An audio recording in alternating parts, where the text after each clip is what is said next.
अस्सलामुअलैकुम बिस्मिल्लाहिर्रहमानिर्रहीम नहमदु व नसल्ली अला रसूलिल करीम।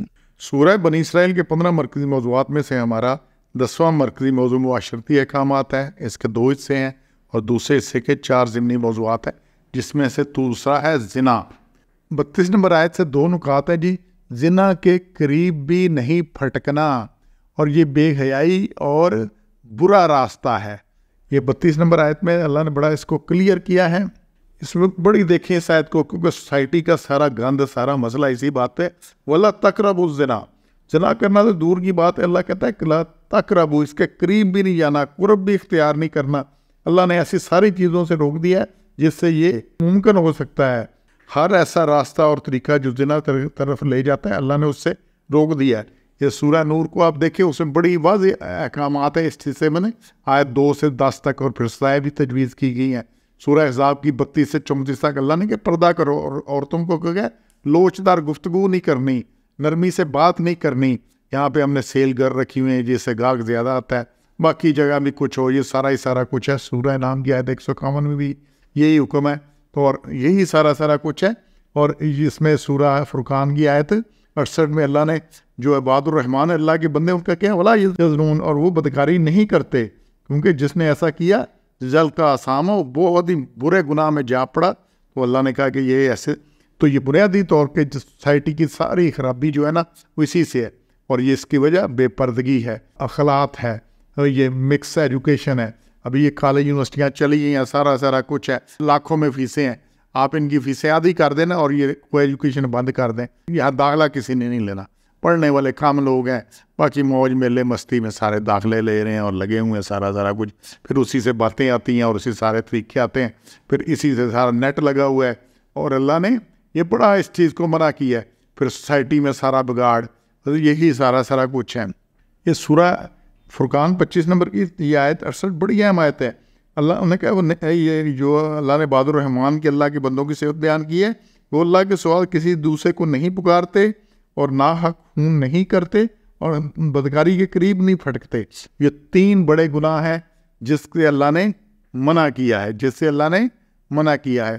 तो यही सारी खराबी हो रही है, और इसी की वजह से सारी सोसाइटी जो है ना, वो गंद का शिकार है। तो इसकी तरफ तवज्जो करनी है, अपने आप को, अपनी औलाद को, अपने सबको बचाना है इससे। और बाकी जो है ना, ये सारे लोग अपने मौज मेले के लिए इस खराबी को कवर कर रहे हैं। हमारा तीसरा ज़िमनी मौजू है जी माल यतीम। 34 नंबर आयत में से 3 नुकात है। माल यतीम अहसन तरीक़ा से इस्तेमाल करो और बेजा मत उड़ाओ, और बालगू आकल होने पर यतीम का माल उसके हवाले कर दो। ये 34 नंबर आयत में अल्लाह का वरा तकरबू माल यतीम, और ना पास जो यतीम के माल के, ना पास यानी कि उसे अगर इस तरीक़ा से कि अहसन, कि वो सबसे बेहतर तरीका हो, तो सबसे बेहतर तरीका जो सुपरलेटिव डिग्री है वो करना चाहिए। जैसे ऊपर है ना, ज़िना के करीब नहीं जाना, इसी तरह माल यतीम कि जी ठीक है ये बड़ा हो जाएगा, ले लेगा मुझसे, अभी उड़ा लो, इस ले लो, खर्च कर लो। तो यतीम का माल खाना इंतहाई नापसंदीदा, बहुत ही वबाल है। अच्छा, जो यतीम का माल खाता है, कल खुद फौत हो गया, उसके बच्चे यतीम हो गए, फिर कोई दूसरा उसका माल खाएगा। अभी भी देखने वाले सा फौत हो जाता है, बड़े भाई के पास कारोबार होता है, नीचे वाले के छोटों को कुछ भी नहीं मिलता, बड़े की कोठियाँ मर रही है, कारें आ रही हैं, और छोटों के लिए नुकसान हो रहा है। तो ये सारी खराबियाँ जो है ना, यतीम के माल के अल्लाह ने बेहतरीन तरीके से, यहाँ तक कि वो पहुँच जाए अपनी जवानी को, जब जो तो फिर उसको जो जवानी के पहुँचे फिर उसके हवाले करो, बालग होने पर ये उसका माल उसके हवाले कर दो। और ये जो चीज़ मजमून आ रहा है ना, ये कुरान में बार बार आ रहा है, बड़ी जगह आया यतीम का हद आराइतल्लाज़िकुद्दिन फ़ज़ालिकल्लाज़ी यतीम। वहाँ भी अल्लाह ने कहा कि ये बंदा जो यतीम को मदद नहीं ना करता, ये क़यामत का मुनकर है, और जो क़यामत का मुनकर है उसको जन्नत कोई नहीं मिलनी। और इसी में चीज़ आ रही है सूरह निसा की आयत 2 से 10, 36 यही कुछ है। फिर सूरह नाम की आयत 152 में है, सूरह बकरा की आयत 170 में, 215 में, 220 में है, 89 में, 17, 18 आयत यही कुछ है। यतीम की इज़्ज़त करो, यतीम की इज़्ज़त करो, यतीम की इज़्ज़त करो। ये सूरह फजर की आयत 17-18 में अल्लाह ने कहा कि कोई क्यों नहीं इज़्ज़त करते तुम यतीम की, और तकीद नहीं करते मोहताज को खाना खिलाने की, तो ये माल खा जाते हो, इसका सारा समेट जाते हो।